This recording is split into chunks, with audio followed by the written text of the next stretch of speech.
adorable children of Vidyashri. How are you all? Hope you all are good and studying properly. Welcome to your social science class with your teacher Jyoti Arya. In today's class, children, we are going to read chapter number 10, that is the British Raj and the First War of Independence. So let's take a quick time travel to the past to see what led to the British invasion and how they ended up ruling our country. So without wasting the time, let's do. The British Raj and the First War of Independence. In this lesson, children, you will learn about the arrival of the Europeans in India, the establishment of the British Empire in India, the rising discontent among the Indians, and the revolt of 1857. So let's start with the chapter European Traders. Several hundred years ago, the Arabs and the Europeans traded with India. They traded mainly over land. India at that time was a very rich country, famous for its spices, gold, pearls, and silk. The first European to find a sea route to India was the Portuguese Vasco da Gama.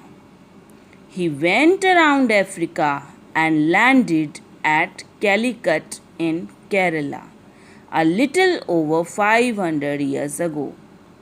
The Portuguese started trading with India mainly in spices. They were followed by the Dutch, French, and English traders. Soon they started fighting against each other to get a bigger share of the trade for themselves. Finally, the British defeated the others. The British formed the English East India Company in the year 1600 for trading in India. They made trading centers in the western and eastern coasts. They bought mainly spices and textiles from India. For some time, their main concern was only trading. Did you know, children? The Portuguese established trading centers along the west coast of India. These centers were called factories because they were the places where factors or officials of the company bought and sold goods for the company. The factories were fortified or made strong to protect them from attack. Let's read British control. The wealth taken back to Britain by the traders of East India Company was used to fund the Industrial Revolution in Britain. The British now needed a steady supply of raw materials for their factories. They also needed a market to sell the goods being made by the factories. Soon the British were not content with the being more traders in India. They wanted to control the land. Around 250 years ago, the Mughal Empire in India had started declining. Several regional kingdoms emerged. The British took advantage of the constant fighting between them and started gaining control over India. The first stage of the British conquest of India was marked by the Battle of Plassey in 1757. In this battle, the British defeated Sirajudullah, the Nawab of Bengal, and became very powerful in Bengal. Over the next 100 years, they extended their control over most of the India. Let's see how discontent among Indians arises. Soon there was widespread discontent among the Indians. The officers of the East India Company used unfair means to get rich. They did so at the cost of the Indians. The farmers in India were forced to grow crops like indigo and cotton, which provided the British with raw materials for their factories. The British purchased these at very low prices. As a result, the farmers suffered. They became poorer, while the British made huge profits. The milk cloth made by the British industries was sold in India. This was cheaper and the better quality than the cloth made by local weavers. So more and more people bought it. As a result of this, the Indian handloom industry suffered and the workers became poorer. Traders also suffered because of the goods coming from Britain. The British made unjust laws through which they could take control of more and more kingdoms in India. One such law said that if a ruler died without a child, his kingdom would be taken over by the British. This made the kings and nawabs of India very unhappy. Many of the Indians, the farmers, workers, traders, and the rulers were angry and dissatisfied with the British rule. Whenever such a situation exists, there are chances of a revolt or an uprising. People forget their fears and differences and together rise against the rulers. This is what happened in India in 1857.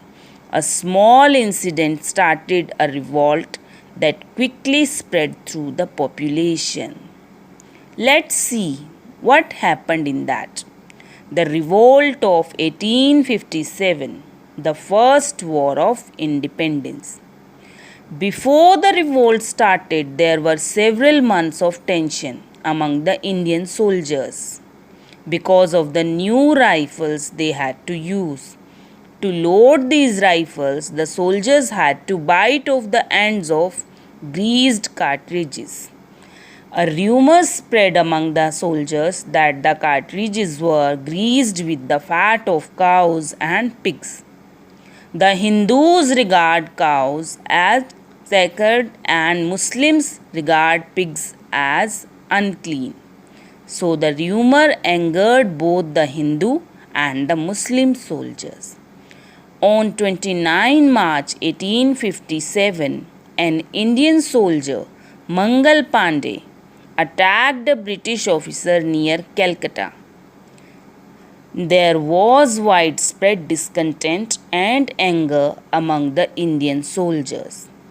When Mangal Pandey was hanged on 8 April 1857, on 10 May 1857, Indian soldiers in Meerut shot down their officers and took over Meerut.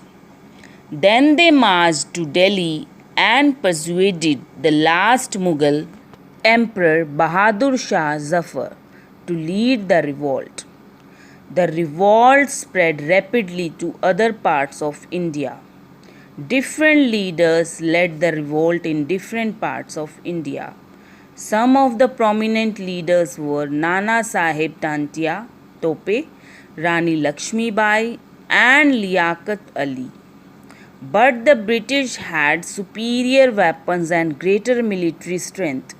Many Indians also sided with the British.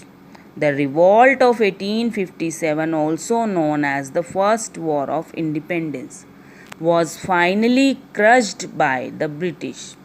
However, the British were alarmed by the revolt.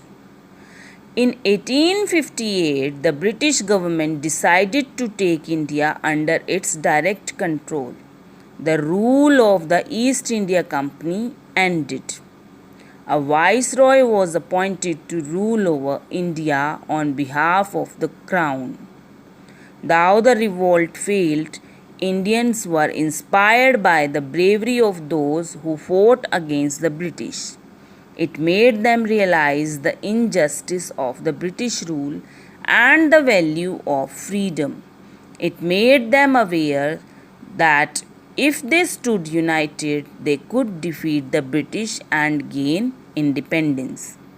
I hope the chapter is clear to everybody. Still, to make it more clear, just read the chapter thoroughly and underline the difficult words and lines. So, till then, take care. Goodbye, children.